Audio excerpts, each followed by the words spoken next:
Ako na to atong giluto. Papakain sa mga nagtanim ng mais.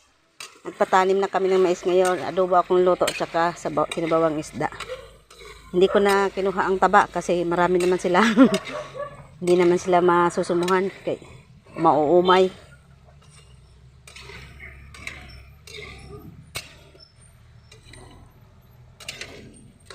Ayan. Simpleng adobo.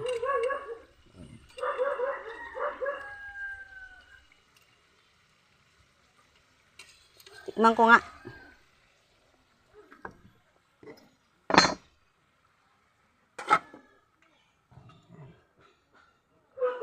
Taba ng baboy.